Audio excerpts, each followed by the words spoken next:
नमस्कार।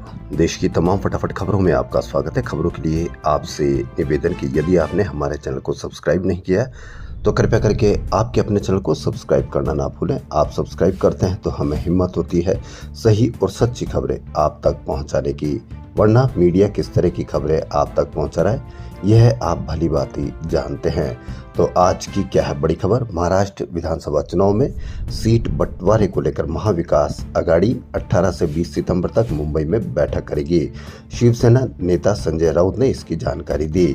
राउत ने बताया कि गठबंधन में शामिल किस पार्टी को कितनी और कहां की सीटें मिलेगी इसका फॉर्मूला तय किया जाएगा। सीट बंटवारे का फैसला उम्मीदवारों की जीत की संभावना के आधार पर तय होगा। महाविकास आघाड़ी गठबंधन में उद्धव ठाकरे की शिवसेना, शरद पवार की राष्ट्रवादी कांग्रेस पार्टी और कांग्रेस शामिल है। लोकसभा चुनाव में जीतने के बाद में महाविकास आघाड़ी का मनोबल बढ़ा है। केंद्रीय मंत्री रवनीत सिंह बिट्टू के खिलाफ दिल्ली हाईकोर्ट में बुधवार सुबह एक जनहित याचिका दायर की गई है। हिंदू सेना के अध्यक्ष सुरजीत सिंह यादव की इस याचिका में आरोप लगाया गया है कि बिट्टू ने लोकसभा में विपक्ष के नेता राहुल गांधी के खिलाफ अपमानजनक भाषा का इस्तेमाल किया। जनहित याचिका में बिट्टू के खिलाफ कार्रवाई की मांग करते हुए कहा गया है कि उनकी टिप्पणियां से हिंसा और अशांति भड़कने की संभावना है। जम्मू कश्मीर के राजौरी में मंगलवार को सेना के वाहन सड़क से फिसलकर खाई में गिर गया। इस हादसे में 6 कमांडो घायल हो गए थे। इलाज के दौरान एक पैराट्रूपर लॉन्स नाइक बलजीत सिंह की मौत हो गई। सेना ने बताया कि ट्रूपर्स काउंटर इमरजेंसी ड्यूटी पर थे जब उनके वाहन का मंजाकोट इलाके में एक्सीडेंट हुआ। लेबनान और सीरिया से बड़ी खबर। कुछ हिस्सों में मंगलवार को हिजबुल्लाह सदस्यों द्वारा मैसेज के लिए इस्तेमाल किए जाने वाले पेजर एक ही समय पर फट गए।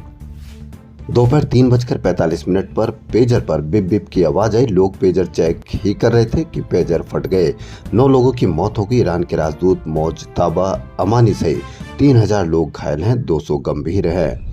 हिजबुल्लाह ने कहा कि मृतकों में 2 उसके सदस्य हैं। एक धमाका युद्ध में सबसे बड़ी चूक है। लेबनान के सूचना मंत्री ने इसे इजराइल का जेम्स बॉन्ड स्टाइल में बदला बताया है। हालांकि इजरायली सेना ने प्रतिक्रिया नहीं दी है। वॉल स्ट्रीट जर्नल के अनुसार हिजबुल्लाह के पास पेजर का शिपमेंट आया था। प्रधानमंत्री नरेंद्र मोदी 21 सितंबर से 3 दिवसीय विदेशी दौरे पर अमेरिका जाएंगे। पीएम क्वाड सम्मेलन और यूएन जनरल असेंबली में समिट ऑफ फ्यूचर में शामिल होंगे। प्रधानमंत्री 22 सितंबर को न्यूयॉर्क में भारतीय समुदाय को संबोधित करेंगे। पेरिस ओलंपिक में ब्रॉन्ज जीतने वाले भारतीय हॉकी टीम ने 5वीं बार एशियन चैंपियंस ट्रॉफी जीत ली है। मंगलवार को खेले गए फाइनल में उसने चीन को उसी की धरती पर 1-0 से हरा दिया। हालांकि इंडिया के लिए जीत आसान नहीं रही थी। 10 साल और अनुच्छेद 370 हटने के बाद हो रहे जम्मू कश्मीर विधानसभा चुनाव में आज 7 जिलों की 24 सीटों के लिए 23 लाख वोटर आज मतदान करेंगे। इसमें जम्मू रीजन के 3 जिलों की 8 तो कश्मीर रीजन के 4 जिलों की 16 सीटें शामिल है। कुल 13 पार्टियां चुनावी मैदान में हैं। 9 महिलाओं समेत 219 प्रत्याशी मैदान में है। इनमें 110 प्रत्याशी करोड़पति हैं। पीडीपी नेता महबूबा मुफ्ती की बेटी इल्तिजा मुफ्ती भी आज शामिल है। कुल 3276 पोलिंग बूथ है। इनमें से 2974 ग्रामीण बूथ है। सुप्रीम कोर्ट ने बुलडोजर न्याय को संविधान के विरुद्ध बताते हुए इस पर रोक लगा दी। कोर्ट ने कहा कि अगली सुनवाई तक बिना हमारे आदेश के देश में आपराधिक मामलों के आरोपियों सहित कहीं भी ध्वस्तीकरण नहीं होगा। कोर्ट ने कहा कि अगर अवैध रूप से ध्वस्तीकरण का एक भी मामला है तो यह संविधान के मूल्यों के खिलाफ होगा। दिल्ली के सीएम आतिशी के बनने के बाद अरविंद केजरीवाल दिल्ली के स्कूल, मोहल्ला क्लिनिक, बसों, हनुमान मंदिर, नुक्कड़ सभाओं में अब लगातार दिखेंगे।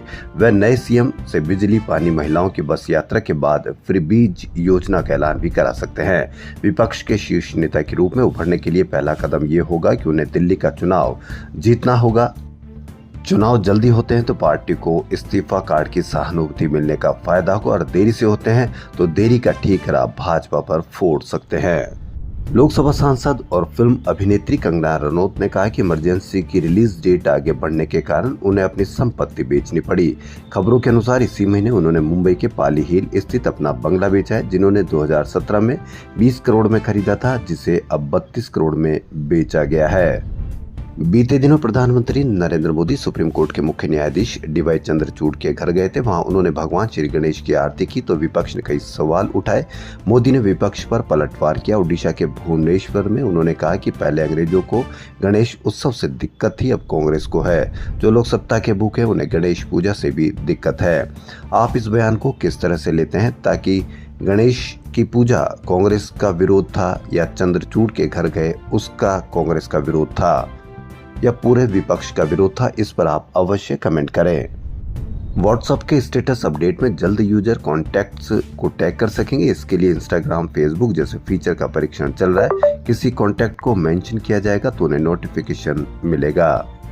त्योहारों के पहले देश में सोने का रिकॉर्ड आयात हुआ। अगस्त में 10.6 अरब डॉलर का सोना आयात किया गया, यानी 84,263 करोड़ रुपए का।